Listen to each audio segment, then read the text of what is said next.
Dans ce cours qui appartient à une longue série sur la métrologie et les statistiques, et ce chapitre est dédié à l'estimation d'une moyenne, ce qui peut paraître un lieu commun, mais qui devrait vous permettre de découvrir plein de choses.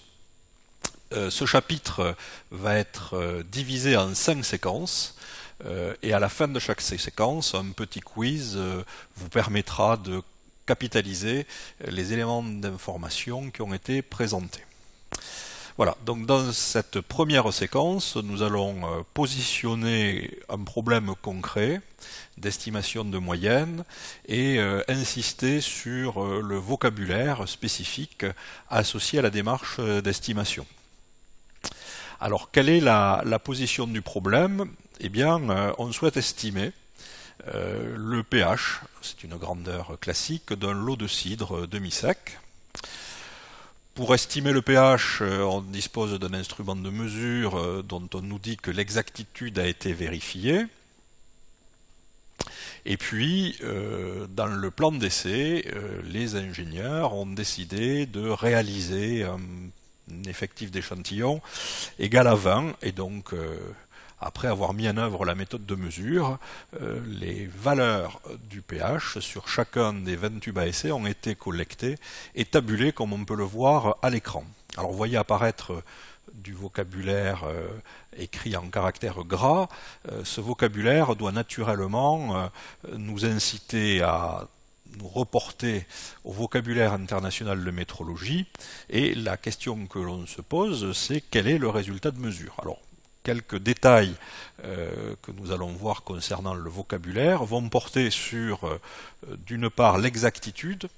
L'exactitude a été vérifiée, ça veut dire que on peut avoir confiance à l'information affichée sur le dispositif de l'instrument de mesure.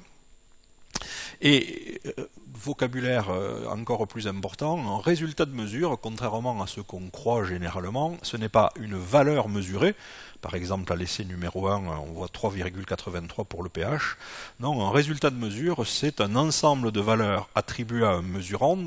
Le mesurand, c'est la grandeur que l'on cherche à mesurer, ici c'est le pH, complété de toute autre information disponible. Donc ce qu'on va apprendre dans ce chapitre, c'est à dire qu'au vu des 20 valeurs reportées dans le tableau ci-joint, le pH est compris entre 3,71 et 3,88, et cet intervalle, on va lui associer un niveau de confiance qui sera égal à 95%. 95%, c'est 100% moins le risque alpha, dont on reparlera, et que l'on voit apparaître au bas de l'écran. Alors, quelle est la démarche et quel est le vocabulaire associé à cette démarche ? Bien, au départ, que ce soit pour estimer le pH du cidre, estimer la teneur en silice d'un tas d'argile, estimer la taille des particules, estimer le débit, eh bien, on part d'une population. La population, il est impossible d'un point de vue économique de caractériser, dans bien des cas, tous les individus qui la composent, cette population. Donc on va procéder par échantillonnage. Et donc on va extraire avec une technique appropriée un certain nombre d'individus de cette population. Alors, il s'agit naturellement que l'échantillon soit le plus représentatif possible, ça fait appel à de la technologie, et ce que j'ai voulu représenter sur cette figure, bien, c'est que les individus n'ont pas tous été pris au même endroit de la population. On essaie d'avoir l'échantillon le plus représentatif possible, et première donnée pour l'ingénieur, c'est quelle va être la taille de l'échantillon.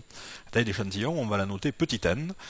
On sent intuitivement que plus la taille de l'échantillon, qu'on va appeler l'effectif d'échantillon, sera importante, plus le coût de caractérisation sera grand, mais aussi plus l'information sera riche. Donc il va falloir trouver un compromis entre le délai imparti pour afficher les résultats d'une étude, le cycle de production et l'économie qu'on peut associer à l'estimation de la moyenne. Voilà, la définition de l'effectif et la définition de l'échantillon. Dernier point avant de passer à la suite, les techniques d'échantillonnage sont très importantes, elles font l'objet de chapitres dédiés, que l'on travaille sur des matériaux cohérents ou des matériaux divisés, des matériaux liquides, des matériaux solides, statiques ou dynamiques pendant leur transport, et il ne faut pas hésiter à se reporter à ces guides d'échantillonnage ou aux normes qui leur sont associés. Alors, une fois qu'on a isolé les individus présents dans l'échantillon, ici il y en a 20, eh bien il va falloir naturellement les caractériser, et les caractériser va faire appel à la métrologie. La métrologie, c'est l'objet de ce cours, c'est la science des mesurages, et qui va faire appel ici à une méthode de mesure et à un instrument de mesure qui est un pH-mètre, dont on nous a dit que l'exactitude avait été vérifiée. Et donc la métrologie va renvoyer de façon plus ou moins immédiate des valeurs mesurées. Attention, ce ne sont pas des résultats de mesure, ce ne sont que des valeurs mesurées que l'on voit ici en arrière-plan dans le tableau. Un pH de 3,83 pour le premier tube à essai, un pH de 3,92 pour le deuxième tube à essai, et ainsi de suite. Donc on dispose de n valeurs mesurées que l'on va dans l'espace mathématique appeler petit y1, petit y2, petit yi pour la valeur courante et petit y indice n pour la dernière valeur observée. Alors, dès lors que l'on possède les valeurs, eh bien, qu'est-ce qu'on va en faire? On va faire un traitement mathématique de ces valeurs pour décrire, non pas la population, mais décrire l'échantillon. Et ça fait l'objet de ce qu'on appelle des statistiques descriptives. Alors les statistiques sont des choses qui sont relativement simples, ce sont des fonctions totalement spécifiées de variables aléatoires. Par exemple, quand vous calculez la moyenne arithmétique, vous utilisez une fonction complètement définie des variables y1, y2, yi, yn. Quand vous calculez l'étendue, vous recherchez la plus grande valeur, y maxi, vous recherchez la plus petite valeur, y mini, et vous soustrayez. C'est une fonction totalement spécifiée, y maxi moins y mini. Donc on va utiliser des fonctions totalement spécifiées pour décrire et résumer l'ensemble de 20 valeurs que l'on possède. On va avoir besoin de quoi? On va avoir besoin dans ce chapitre, dans ce premier chapitre, sur l'estimation d'une moyenne arithmétique, essentiellement de la moyenne arithmétique et de l'écart type. Alors, voilà la définition de la moyenne. La moyenne, on reviendra plus en détail dans les séquences suivantes sur l'origine de cette formule. C'est la somme équipondérée des valeurs mesurées. Chaque valeur, si nous disposons de 20 valeurs, on lui affecte un poids de 1 sur 20. Donc c'est 1 sur 20 y1 plus 1 sur 20 y2 plus 1 sur 20 yi plus 1 sur 20 yn. Chaque valeur présente le même poids dans le calcul de la moyenne arithmétique. Alors, ce qui veut dire que plus l'effectif d'échantillon est petit, plus le poids sera grand. Le poids c'est 1 sur n. Si vous avez 3 valeurs, chaque valeur contribue à hauteur de 33%. Et par voie de conséquence, on est en science expérimentale, si une valeur aberrante, suspecte, est venue se glisser dans l'ensemble des valeurs mesurées, eh bien son poids risque de ne pas être négligeable sur le calcul de la moyenne et donc sur l'estimation que l'on verra plus tard. Et donc dans ce chapitre, on apprendra à détecter des valeurs aberrantes. Alors non seulement il faut ce qu'on appelle une caractéristique de position, la moyenne arithmétique, mais il faut aussi une caractéristique de dispersion que l'on va voir en rappelant au préalable que la sacro-sainte moyenne arithmétique n'est pas le seul indicateur de tendance centrale. On peut de temps en temps lui préférer, et puis vous serez curieux pour trouver l'information, la moyenne géométrique ou la moyenne harmonique. Alors, deuxième statistique descriptive dont on va avoir besoin, et qui est souvent la bête noire de l'étudiant, mais aussi de l'ingénieur, c'est l'écart type. L'écart type, il est représenté par la lettre S. On verra son origine dans les séquences suivantes. Pour le moment, on va se contenter de sa définition. C'est la racine carrée de la variance, et c'est à un coefficient moyennant près la somme des carrés des écarts à la moyenne. Voilà. On le note petit s, et globalement dans cette démarche, on va avoir besoin uniquement de la moyenne arithmétique et de l'écart type d'échantillon qui sont accessibles à partir de machines à calculer et encore plus à partir d'Excel. Voilà. Alors, l'écart type, on le retrouvera dans de nombreux chapitres. Ici, il prendra le nom d'écart type expérimental, on le verra dans une séquence suivante, mais on le retrouvera dans bien d'autres applications. C'est un indicateur de dispersion, c'est un indicateur qui permet de décrire ou d'affecter une valeur au doute. Voilà. Et donc à l'incertitude qui va affecter soit chacune des valeurs mesurées, soit la moyenne des valeurs mesurées, soit toute autre prédiction. Alors, lorsqu'on fait appel à des répétitions, c'est le cas de ce chapitre, eh bien, l'évaluation du doute fait appel à ce qu'on appelle en métrologie des évaluations de type A. Bien évidemment, vous vous doutez que s'il y a des évaluations de type A, il y a des évaluations de type B, et elles seront présentées dans un autre chapitre. Les évaluations de type B sont celles que l'on rencontre très couramment lorsqu'on utilise la loi de propagation d'incertitude à partir de fonctions de mesure et de modèles de mesure un peu complexes. Alors une fois qu'on a décrit cette partie de la boucle, on est parti d'une population. Dans cette population, on a isolé des individus. Ces individus, on les a caractérisés avec de la métrologie, et les valeurs mesurées, on les a résumées sous forme de deux indicateurs, la moyenne et l'écart type. Bien, on a décrit ce qui se passe au sein de l'échantillon, mais notre interrogation porte sur la population. On va donc remonter aux caractéristiques de la population à partir des observations faites sur l'échantillon, et c'est ce qu'on appelle des statistiques inférentielles. Certains parlent de prédiction.